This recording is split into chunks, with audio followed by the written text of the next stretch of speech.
I am a corpse makeup artist. My job involves applying makeup and changing clothes for the deceased. That night, a beautiful corpse was brought into the funeral home, and surprisingly, the parents requested me to dress the deceased in bridal attire. My name is He Ching, and I work as a corpse makeup artist. It's not a common job. My usual tasks involve applying makeup to the deceased, or dressing them in burial clothes. Although it may sound easy, the job is quite stressful. Corpse makeup artists only get 2 days off a year. During the Chinese New Year and on the first day of the lunar calendar, we work from early morning until late at night, and sometimes even have to go to accident scenes in the middle of the night. Over the years, I've dressed many bodies, from children and students to the elderly. Some died of illness, others in accidents. However, the majority are natural deaths. The funeral home where I work is located on the outskirts of the city, and it handles over 100 bodies every day. Despite the large number, there's an unwritten rule that everyone follows. Once it's time to finish work, we must leave immediately. No lingering around after working hours, and absolutely no attending to the deceased outside of working hours. As a temporary worker, I find this rule convenient, and there's no objection. However, every time I see bodies left outside that couldn't be brought in, I feel a sense of pity. So, I approached my colleague, Da Liu, to inquire about the reason behind this rule. However, he always brushed me off, saying, "Why bother? Just follow the rules." One day in July, as the end of the day approached, everyone stopped working as usual. Suddenly, a hearse pulled into the funeral home. Accompanying it was an elderly couple, who told me there was a deceased person in the car, and they wanted me to apply makeup and change her clothes. I found it strange because, in our funeral home, bodies for makeup are usually brought in early in the morning. It's rare to have one delivered in the evening when it's almost dark. Additionally, I remembered the rule about leaving immediately after work. The elderly couple took a coffin out of the car, and despite my suspicions, I looked into the coffin. Inside lay a beautiful young girl, no older than her 20s, resembling a sleeping Snow White. Although she was deceased, her beauty was captivating. However, there was a conspicuous red mark on her neck, indicating that this young girl, in the prime of her life, had met an untimely end. Sighing, I wondered why anyone would choose to end their life when faced with life's challenges. The elderly couple urged me to apply makeup quickly. Typically, corpse makeup doesn't aim for intricate details. We strive for a normal appearance, making the deceased look like an ordinary person. But this time, perhaps out of pity, I put in extra effort to give the young girl an exquisite makeup look. Her natural beauty enhanced by makeup made her appear even more stunning, as if she were about to attend a grand event. I worked diligently, and as time passed, it was almost the end of the workday. I reminded the elderly couple that it was time to prepare the burial clothes. To my surprise, they brought out a set of elaborate red wedding attire, a phoenix coronet and auspicious gown. The bright red attire, resembling flames or fresh blood, was typically worn by brides on their wedding day. It seemed inappropriate for a deceased young girl. I questioned the choice, and the elderly couple looked a bit uneasy. The middle-aged man, who didn't seem to be a local, spoke in a dialect that was hard to understand. From what I could gather, their daughter, when alive, had expressed a desire to wear a wedding dress. Now that she had passed away, they wanted to fulfill that wish. Although I found it peculiar, I didn't press further. I started changing the young girl into the wedding attire. As I was about to remove her outer garment, preparing to put on the wedding dress, a loud and thunderous sound echoed in my ears. Looking up, I saw Da Lu storming towards me. With a furious expression, he forcefully grabbed my hand, pulling me away from the funeral home. Angered, he questioned, "Why are you still here? What are you doing in the funeral home after hours?" I tried to explain. We received a young girl's body, and I was just finishing dressing her. It took a bit longer, but we're almost done. I thought it would be better to complete it tonight than wait until tomorrow. Da Liu, with an annoyed look, stated, "I've told you before, no lingering around after hours. Don't you take my words seriously?" I chuckled and reassured him, all right, this will be the last time. I won't do it again." As I walked home, I couldn't shake off the feeling of unease. Why was it such a strict rule to leave immediately after working hours? I decided to inquire about it. The following day, as soon as I arrived at the funeral home, I approached Da Liu, determined to get an explanation. I asked, "What's the deal with leaving immediately after work? Why can't we spend a little more time if there's work left?" Da Liu replied, "I've told you before, it's an old rule. If you want to know more, I don't have the answers." I persisted, asking my other colleagues. But everyone gave the same response: it's an old rule, and nobody dared to challenge it. Frustrated, I questioned the consequences of breaking this rule, and an experienced colleague looked at me as if I were foolish. Do you want to work like those at other funeral homes? Available 24/7, rushing to accident scenes without finishing a meal, dealing with brains scattered on the ground. He scoffed. His words left me with a sense of nausea, but I realized that what he said was the norm for corpse makeup artists. Unable to let go of my curiosity, I returned to my position, pondering the mystery. At that moment, Da Liu approached me and said, "You asked me a question earlier. How about hearing a little story related to it?" Curious, I asked, "What story?" Da Liu mysteriously replied, "The funeral home is the last stop for souls when they wear burial clothes. It symbolizes the end of their journey in this lifetime. Therefore, the funeral home is the place with the heaviest yin energy, and strange things often happen. The yin energy is already heavy in the funeral home, and when the sun sets, it becomes even stronger. That's when you can see some unclean things." Listening to this story, I looked at Da Liu with a hint of disdain and said, "Da Liu, it's the 21st century, and you're still telling ghost stories to scare me." Da Liu chuckled, "Just teasing you." I spat at him, and was about to go back to work. What puzzled me was that the body from last night was gone. I casually asked, "Is yesterday's job finished?" Da Liu casually replied, "I finished before you." Hearing this, I thought Da Liu had already completed my remaining tasks, so I didn't think much of it. As the end of the day approached, I suddenly thought about trying not to live on time to see what would happen. However, just as I was about to put this idea into practice, a few minutes before the end of the workday, I saw the hearse from last night pulling into the funeral home again. The same couple was inside, mechanically pushing down an ice coffin. Inside the coffin was the same young girl's body from yesterday, and I even saw the makeup I had applied to her. Surprised, I asked, "Why didn't you come earlier?" "It's almost time to finish work." The couple remained silent, urging me to quickly change the girl into burial clothes, the same phoenix coronet and auspicious gown. Taking the red garments from the couple, I marveled at the excellent quality of the phoenix coronet and auspicious gown. The couple seemed willing to spare no expense for their daughter. I stood in front of the coffin, silently reciting, "Do not disrespect, do not blame." As I started to unbutton the girl's collar, I noticed a glaring bruise on her neck. When I looked up, the expressions on the parents' faces were strangely ambiguous. Ignoring this detail, I asked, "Why would such a young girl choose such a drastic measure?" The girl's mother, a local with a strong accent, explained that their daughter was in her senior year, facing intense academic pressure. The couple wished for her to marry someone in the city and have a better life than working in the fields. I didn't find this aspiration unreasonable, which parents don't want the best for their children.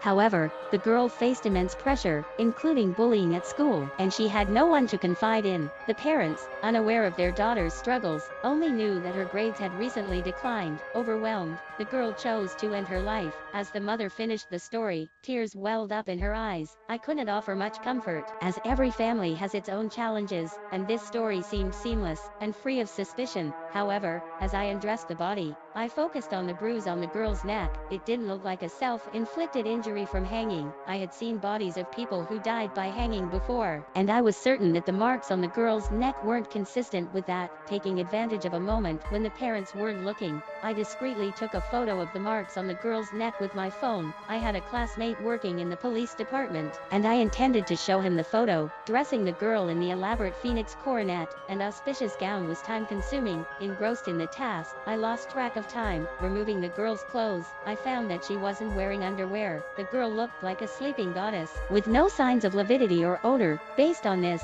I concluded that she hadn't been deceased for long, raising a doubt in my mind. Thinking these were the clothes she died in, I assumed they were brought to the funeral home immediately after her death. However, the absence of undergarments made me question why someone would specifically bring her to the funeral home. As I dressed her in the wedding attire, I realized the surroundings were getting colder. Ignoring it as the night chill, I continued until the last step. Placing the jade seal on her chest, I suddenly felt the girl's eyelids move slightly, shivering. I attributed it to nerves and the cold. However, when I looked closely, the girl remained still. I sighed in relief, chiding myself for being overly nervous. Yet, the cold around me intensified, and my body felt numb. I cursed the unusual weather for July and focused on completing the dressing. However, as I handed over the final piece to the parents, I sensed an odd atmosphere. The elderly couple couple's smiles were now unmistakably peculiar. Feeling uncomfortable, I thought, it's their daughter, they should be the ones to complete this last step, but, in the end, I decided to do it myself. As I turned around to place the red veil, I saw the girl in the coffin sit up slowly, and wave at me. In a trance, I raised the veil as if compelled. My heart filled with horror, feeling like my world was collapsing. I tried to turn away, to kick the old couple, but I couldn't control my body. Suddenly, I saw the conspicuous red mark on the girl's neck. Everything became clear, and I snapped out of the trance. However, everything in front of me appeared perfectly normal. The female corpse lay peacefully in the ice coffin, and the parents, still with grieving expressions, stood by, watching me dress the corpse in wedding attire. The chilling smiles I had seen earlier didn't reappear, and I shook my head, grateful that it was just an illusion. Other than the illusion, there was a real, piercing cold. I wanted to cover the corpse's face with the red veil, but the unsettling memory of the earlier illusion made me uneasy, and I decided to abandon the idea for the time being. I informed the elderly couple that it was time for me to leave, and if they were willing, they could cover the face themselves. If not, the body would stay in the funeral home until the next day. The couple declined my suggestion.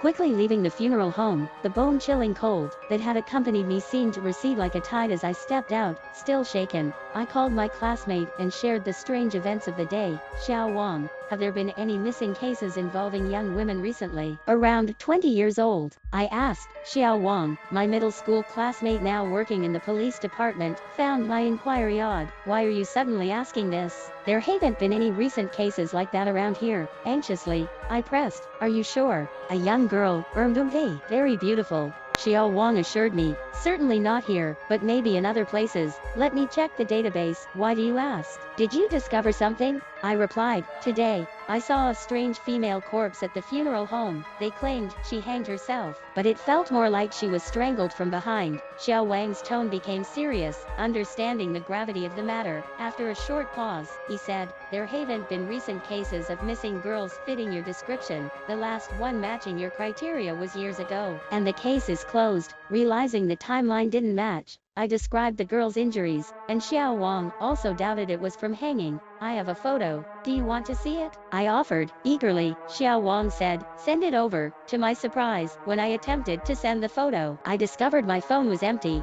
No photos, no evidence. Panic set in. I had just taken photos, but they disappeared. Do you believe me? I nervously asked Xiao Wang. With a touch of skepticism, he responded, are you trying to entertain me with stories? I wanted to deny it, but without evidence, I hung up the phone. I repeatedly checked my phone, but it was in perfect condition. No issues whatsoever. Yet, the photos I vividly remembered taking were nowhere to be found. Calling Big Liu, I shared the day's bizarre events. He listened quietly, then asked, did you leave on time? I hesitantly admitted that I had lost track of time. Without saying much, Big Liu instructed me to lead him to the female corpse. However, upon arrival, the corpse had once again disappeared. Big Liu patted my shoulder, motioned towards the surveillance, and I went to retrieve the footage. To my astonishment, at the expected time, the hearse didn't appear on the surveillance footage. Instead, I saw myself bustling around like a fool. My mind went blank, a chill ran down my spine, and an involuntary thought emerged. Ghosts.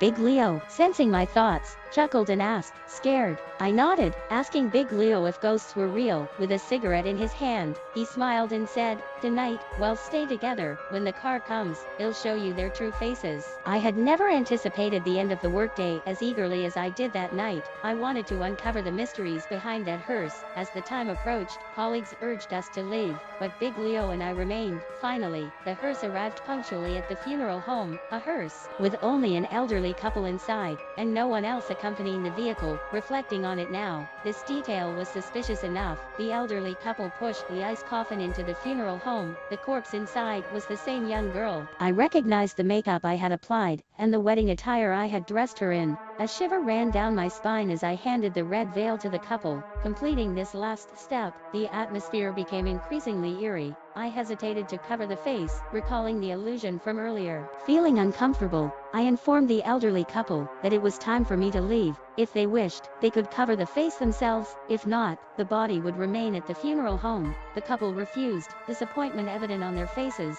The man seemed reluctant, but the woman wanted to leave. Big Lou intervened, asking, is this really your daughter? Caught off guard, The couple hesitated. Big Leo, with a serious expression, said, "The marks on her neck were not from hanging. Someone strangled the girl from behind. This is not suicide, but murder." The revelation changed the color of the elderly couple's faces, uncertain if their shock was due to learning the cause of their daughter's death, or having their scheme exposed. After a brief exchange of glances, Big Lou took my hand, and we started to step back, confused. I suddenly felt someone grab the collar of my neck. Panicking, I turned around, only to find Big Leo. I was about to shout, to run, but Big Lou pointed behind him. When I turned around, I saw the criminal couple kneeling in front of the corpse in the wedding attire, engaged in a brutal fight. The man held a bone-piercing dagger, stabbing the other with blood gushing out. However, the woman seemed unaffected, using every part of her body to attack, even tearing chunks of bloody flesh from the man with her teeth. Confused by the recent turn of events, I stood with Big Lou in a position ready to escape at any moment, listening to what the two were saying. The man and woman fought and exchanged insults. Gradually, a picture of the whole situation formed in my mind. The couple weren't husband and wife but rather sellers and customers. The man's merchandise was beyond ordinary comprehension, and the female corpse was his product. The woman came from a backward mountain village, a place so undesirable that even dogs shook their heads at it. Men from that village had a hard time finding wives. It was easier to climb to the sky than to marry there. To find a wife, they had to buy a house in the nearby town. The woman had 4 sons, but even with her best efforts, she could only prepare houses for 3 of them. The third son was taciturn, and even if there were girls interested, he couldn't win their favor. Consequently, he remained by his mother's side. Despite his lack of success in finding a wife, the third son harbored no resentment and was filial. Life wasn't unbearable, but one day, tragedy struck when the third son, on his way to buy clothes for his mother, died in a car accident. Such incidents were commonplace. If a city dweller had been hit, the driver might have to pay more compensation, and there could be legal consequences. However, in the case of a rural person, the driver compensated with a few thousand yuan, and the matter was considered settled. It was the first time the elderly couple had seen so much money. The other 3 sons had thoughts about the money, but since it was earned by the third son's hard work, the woman felt it shouldn't be shared. The money was enough for a grand funeral for the third son, with plenty left over. However, the woman had different plans. The third son's life had been tough, and according to local tradition, those who suffered throughout their lives couldn't be buried in the ancestral tomb. So, the woman wanted to arrange a posthumous marriage for her son. But that required a female partner. The village wasn't large, and her intentions were quickly known to others. A man approached her, claiming to have a corpse for sale. This man was a professional corpse dealer, acquiring various female corpses to sell to those seeking posthumous marriages. Not because he had supernatural powers, but because he was ruthless enough to kill people. He targeted women with mental illnesses, those who had disappeared, or those involved in the flesh trade, people on the fringes of society who, if missing, would draw much attention. However, the goods the man had weren't up to the woman's satisfaction. With more money on hand, she was willing to pay extra for a better product. This led them to target a female university student, living off campus. She walked home alone every night. Her uneventful demise didn't raise any eyebrows. And when people discovered her disappearance, finding the killers, who had never appeared in the girl's life, was like finding a needle in a haystack. The woman finally got what she wanted. The deceased girl surpassed her 3 sons in all aspects, fitting perfectly into the family. Strangely, when the couple returned to the mountain village with the corpse, intending to bury the third son and the girl together, the woman's chickens and ducks mysteriously died overnight. She even saw the murdered girl visiting to seek vengeance. The bizarre occurrences frightened the woman. She called the man who had arranged the corpse. Facing similar eerie incidents, he realized something was amiss but wasn't panicked. He suggested a solution: wedding attire. The man knew an ancient rumor that claimed whoever dressed the wrong soul of a deceased girl in wedding attire would be haunted by her.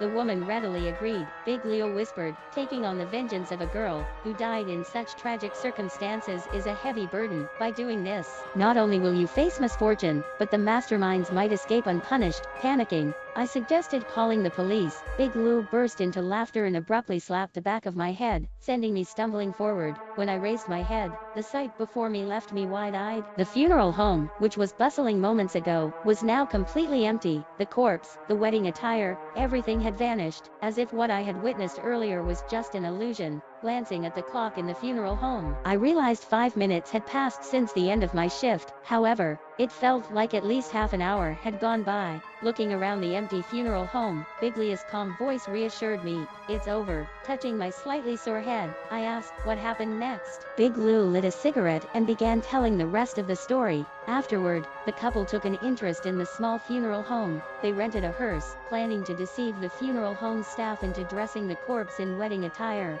The person they deceived was Big Lou, like me. He initially believed their story. Just as he was about to cover the corpse's face with the red veil, an experienced employee from the funeral home stepped in, taking over the task. Since the wedding attire could only be worn by one person, and the restless spirit would attach itself to that person, the couple naturally refused. The funeral home employee wasn't a rookie, and immediately saw through the couple's intentions. Speaking bluntly, he exposed their plan. However, the man was armed with a bone-piercing dagger, and finding their goal unattainable, he resorted to violence. The funeral home employee sacrificed himself to protect Big Leo, and the couple thought he had killed the woman right then. Big Leo managed to escape the funeral home and called the police. Facing a severe case of multiple murders, the police quickly arrived at the scene. The man tried to flee, but the woman, unwilling to part with the recently acquired goods, wanted to escape with the corpse. The man ran off alone. The woman was arrested on the spot, unaware of her wrongdoing. She insisted on taking the corpse with her,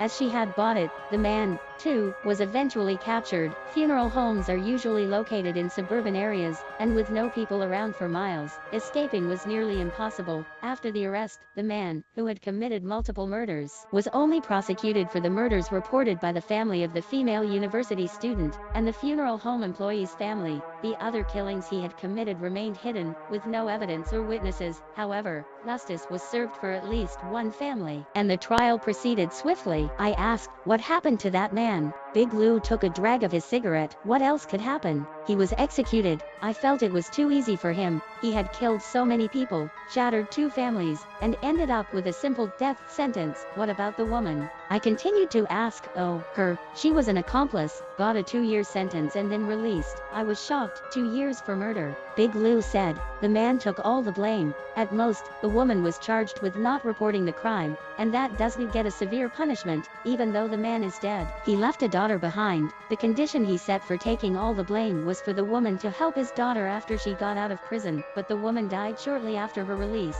within 2 days. Some say it was the family of the female university student who did it, but it's unclear now. The woman still had 3 sons, and they didn't pursue the matter. Investigating at that time was difficult, and the case eventually faded away." I then asked, "What about the man's daughter?" Big Lou smiled. "Who knows? The man's family wasn't well off, and they lost their property. The little girl was just a few years old. Her father was executed, and her situation wasn't glorious. If relatives were willing to help her, she might have a chance to grow up. If no one was willing to lend a hand, he killed so many people to arrange posthumous marriages, but after his death, the retribution might fall on his daughter. Who can predict these things?" At this point, he suddenly laughed, a bitter laugh. I asked Big Leo, "Was what I saw just now real?" Big Leo laughed. "I've told you many times, funeral homes are filled with heavy yin energy. Especially for those of us who deal with corpses all day, we often see inexplicable things at night. It's all just illusions." I remembered that night, feeling bone-chilling cold and the delicate face of the female corpse reaching out for an embrace. A thought flashed in my mind.